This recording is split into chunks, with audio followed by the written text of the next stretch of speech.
What's up, good people? It's your boy Becky Suk. Welcome to my YouTube channel. Smash the like button and subscribe to my channel if you already haven't. Make sure to leave a comment down below. Today I'll be telling you how to take care of your skin. Our skin.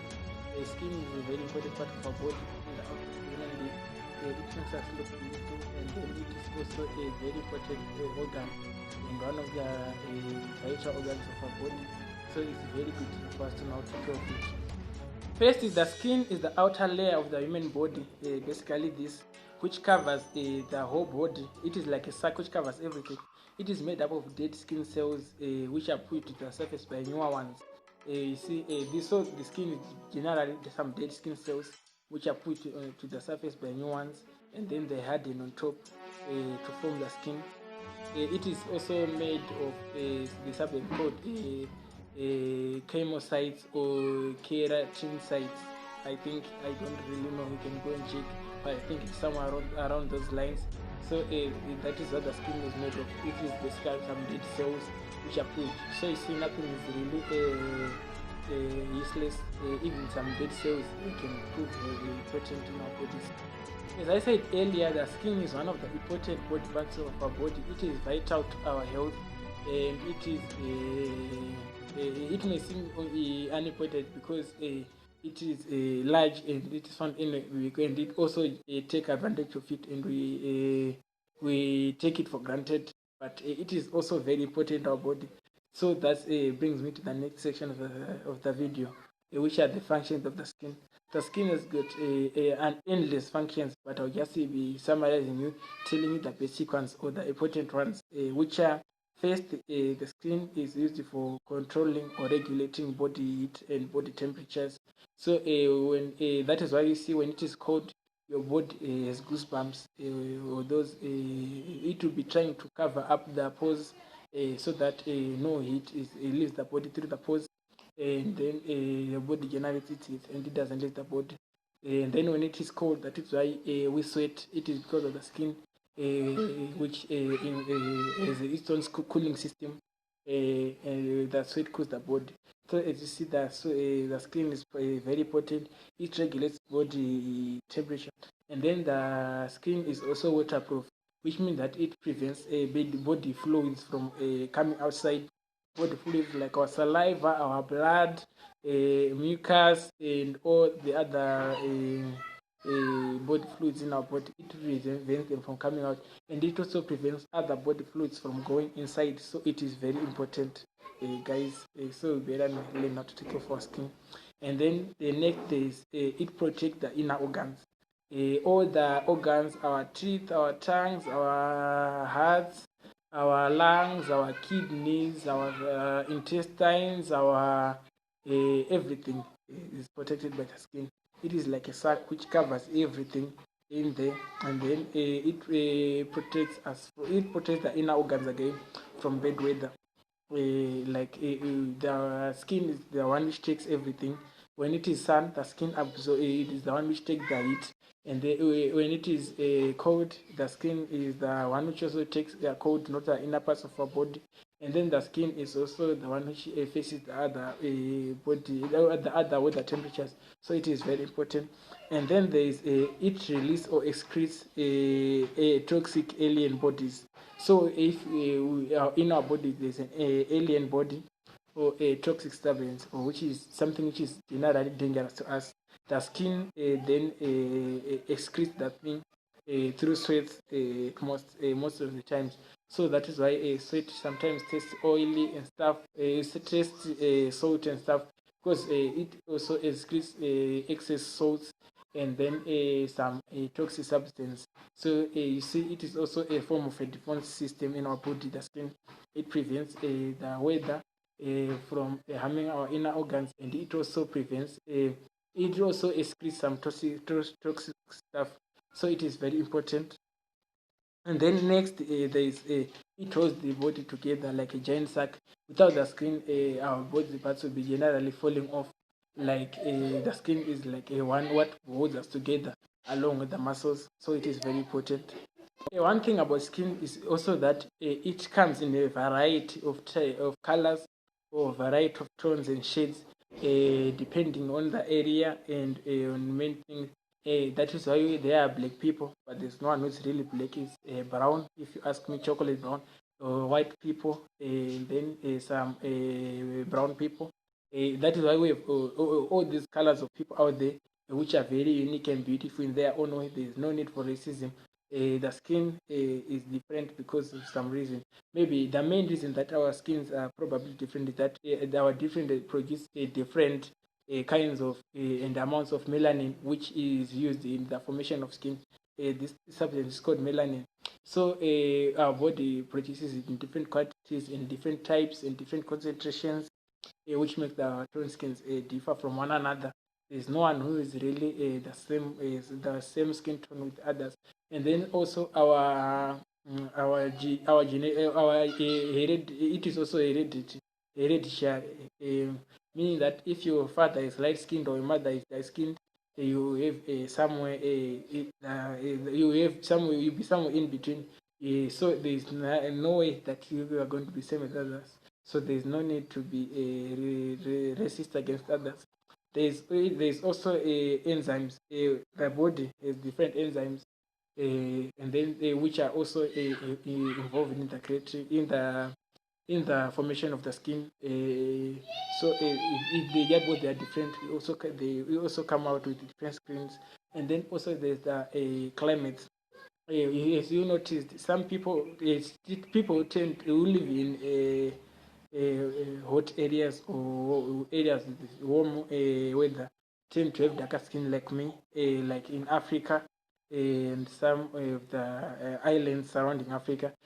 People have got dark skin because the temperatures always are high, and so the body adapts. It is a sort of adaptation. As you know, darker things absorb it more, and so it is because of that climate. It has nothing to do with anything, and it has nothing to do with anything bad. So there's no need for racism. I emphasize on racism because it is a disease in our midst. It is out there, so we try by all means to stop it. And people who live in cold areas like Canada, the Atlantics, and some other places out there tend to have lighter skin. And then those who are somewhere around in between, they have their skin tone which is in between, like brown skin or stuff. So there is no need for racism. Okay, thank you for listening. Stay fight against racism, and try to stop it by all means.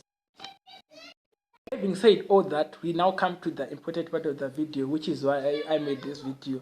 Basically, to take you how to take care of our skin in different ways, which are very good for us.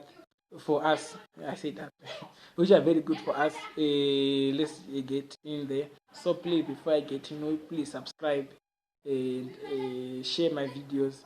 Even if you don't subscribe, at least share them so that other people can see them. But I would also appreciate it if you subscribe. And now let me tell you how to take off our skin. Just like any other video, a video I make, one of the first points that I give you is that when you're taking care of of a certain body part, the first thing you to do is have a balanced diet. Guys, I will keep on telling you this for as long as possible. For you, in order to have a nice skin or a nice any other body part, nice health, good health, peak health condition, you must eat a balanced diet. That is food which consists of all the nutrients in our body. So that one I've said it over and over again. You can also check my other videos. I made a video about the balanced diet. It was one of my first videos. You can go and check it out. And then, but food, our skin usually needs vitamins or food rich in vitamin C. So it is better to eat the fruit and vegetables, especially carrots, apricots, lemons, oranges, and then also some proteins from fish, or from fish, mainly, which is maybe salmon, bream, mackerel, breams, and nuts. Nuts are also very good for our skin. So these are the main that we must take them in a high quantity first to have a very good skin. Please don't forget to have a balanced diet. And then next is generally there is one. I think most of us do it, which is basically washing our body or bathing. I say bathing our skin. We do it. We must do it regularly with soap and water. Running water is usually the best. This make sure that our skin is free of the, as I said earlier, the skin releases some toxic substances and some salts through sweat. So when we bath, we remove all of those toxic substances, we remove the dust, we remove the salts, we remove the toxic substances. So it is very important for us to bath with soap, but we must also not use very strong soap, as it is sometimes bad for our skin. And then next, we if you live in hot areas, or if you move, if you may have gone to a holiday, for example, you are in Canada or in the States, and then you want to visit Africa, which is which is basically higher temperature than Canada, you must use sunscreen to protect your skin, because sunburns hurt. They are very painful if you have sunburns. So it is better to use sunscreen. It will prevent the reddening of skin, so skin and all the stuff. So use sunscreen if your body is not adapted to hot temperatures. You can also use it if your body is adapted, but usually it is important to people from other areas which do not have high temperatures. And then next is a massage. This one helps us relax. So we must get a massage here or there regularly. It will help the skin, to smoothen the skin and feel us relaxed. It will remove the lumps, and it also works on our muscles. So a massage is very good for us. We must take it, have it whenever necessary. And then five, there's limiting the number of baths. I know that I said that we must bath our bodies or clean our bodies, but we must also limit the number of baths. It is unnecessary to bath 3 times or 5 times a day. So I usually once or twice, one in the morning when you wake up, and usually when you are going to bed is the best time to bath. All the other baths are or the baths are unnecessary. Is when you bath, you remove oil, some oils from your skin, which are very important in our skin, for our skins. So you must bath regularly, but not excessively or too much. And then you must. It is also very important. And then there's avoiding strong soaps. When you're bathing, we use soaps, shampoos, or whatever, and body lotion. And then after then we usually use body lotions. So we must not use some strong stuff, since they may react with the chemicals on the skin and all that, causing our skin to be bad or irritated. So we must not use some strong soap. And then there's also when then our skin is dry, or if you have a dry skin, you must also use body lotions in order to smoothen it. It will also cover up the cracks, so you must use some body lotions or gels, which is very important. And then there is cleansing the skin regularly. When cleansing the skin, you make sure that it is smooth. If it is your face, it is acne free.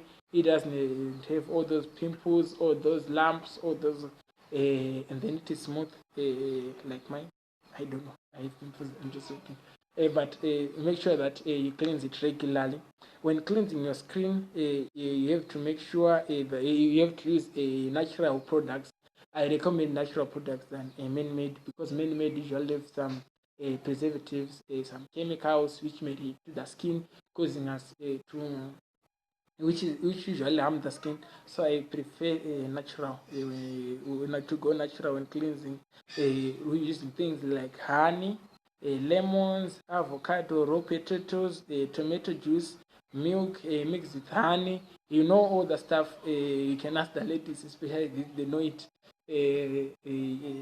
So it's milk, tomatoes, yeah, anything or natural, or even minimal. You apply it, or even some cucumbers. I've seen someone that use some cucumbers for their eyes and stuff.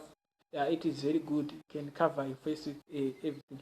It helps to cleanse and makes us feel refreshed, and then it will make smoothen our skin, make it more oily and nicer, and everything. And then there's another which is don't eat too much dairy products if you want to take care of your skin. You must eat dairy products at just the enough amount. You don't have to eat too much dairy products. Yes, I'm talking about milk. Milk, I said you can use it on your skin, but it is not. You do not have to eat a lot of it. You can use it for your skin. So you do not have to eat much dairy products for your skin. I'm talking about ice creams, yogurts, and all those other, like cheese. So you must not use a lot of dairy products for us to have a good skin. And then there is also drink a lot of water, guys. I will tell you this time and again, water is very important. It nourishes the skin, it moisturizes the body, it also makes the saliva, and then it also makes up some of the oils which are in the body. So please drink a lot of water. I would recommend about 5 liters a day. You can drink 4 cups in the morning, 4 cups in the afternoon, 4 cups at night, and then others in between when you are working and you get tired, and also some other juices that you may be drinking, which also have some water. So please drink a lot of water. And then the last point is avoid unnecessary dieting. Yes, I mean it. Today you are eating a certain amount of food, and then you feel like, hey, I'm too fat, or I don't mean to call you fat. I don't mean to insult anyone, but you may feel that you are getting fatter or or having increasing weight in general, and then you suddenly cut the amount of food that you eat. Please stop it. It is very bad for your health and your skin. It is bad. So you better stick to the same dieting method. You don't have to go on unnecessary diet. That is what I'm saying. So guys, that's it for taking care of the skin. And then next I'll be telling you on the fun facts. So please stay tuned. You might learn something new or something that you didn't know. Oh, guys, I've just been reminded that I forgot to tell you that you must avoid things that are allergic to your body. Some people are allergic to nuts, some flowers, or even some animals or some stuff or some substance. So you must avoid it as it irritates the skin and makes us feel uncomfortable. Okay, now I will be getting into the fun fact that I told you about. The fun fact, you probably didn't know about this. So it's a version of it. Did you know? So now I will be getting in. Did you know that our skin is made up of dead cells? So this is I like how it amplifies or shows the importance of recycle. Even our body recycles things like our dead skin cells are not wasted; they are used to form the skin. So guys, recycle out if you have things that you do not need, please recycle them. And then did you know that the skin is the largest organ in the body? It covers about 2 square meters of our body. It covers about 2 square meters, which means that if we were to cut ourselves up and spread the skin on the ground nicely, it will cover about 2 square meters. That is huge. And then, do you know that the body comes in a variety of tones and colors and shades, different colors, everything. It is unique. It's one of the most beautiful part of the body. I like variety, guys. I'm an artist, so I like variety. And then the body, an average human being, sweat, an average human being sweat, basically an adult, not the kids, an adult, 15% of their body weight comes from the skin. So 15% of the body weight comes from the skin, which means that if we weigh 100 kilos, 15 kilos come from the skin. How awesome, eh? You probably know this. So it's now good to know. The more you know. And then there are about 300 million skin cells in a normal person. I'm talking about 300 million skin cells in a normal person. That's a lot of skin cells. That's a lot of skin cells, which probably shows us why it is one of the most, or the largest skin organ in our body. And then the last one is that you know that skin is replaced every month or after every 28 or 30 days. 20 to 30 days, the skin is replaced. So the skin that you have now is not the skin that you had when you were growing. The day skin, you know what? The skin is always, the cells are always dying, so they are pushed to the surface. What happened to the skin that is already there? Usually there are some layers of skin, like there's this layer, outer layer, then there's another. But what happens to the other skin? When you are bathing with water, scrubbing yourself, you'll be rubbing off some other some skin. So you'll be usually shading. We are not that different from reptiles and snakes. So we shade our skin, but we don't see it shade off like the reptiles and snake. When you are bathing, the skin comes off. When you are sleeping in your bed, some skin rubs off on your bed and lives there. So you must clean our beds regularly because it takes some skin particles or some dead skin cells. And then our clothes, if it rubs on our beds, then definitely it rubs off our clothes. So that is why we wash our clothes, and that is why our clothes are usually associated with our smell. That is why when there's a police search to search for a human being, they use their clothes, something that they've touched, or their shoes, to search using the search dogs, which you rely on smelling. So they smell the body, so they will be smelling us, usually the dead skin cells, which rub off onto our clothes and our belongings. That is why they can smell the scent. I think that is what the bestiality scent means. So now you know, guys. Those are the facts, fun facts you didn't know about the skin. Thank you for watching. Please tell your friend to subscribe, and subscribe also if you haven't, and like my videos, so that you can get informed on your health and get some health tips, food tutorials, and food advice. And thank you for watching. And then don't forget to turn on the post notifications. And guys, I'm sorry. I've been telling you for a long time that I'll be starting a vlog channel. It's coming very soon. I'm trying to make sure that it is the best content when it comes. But very soon I'll be dropping the link down below. But the channel is already there. But I'm trying to make sure that I give you the guys the best content I can possibly manage. So please stay tuned for it. Peace.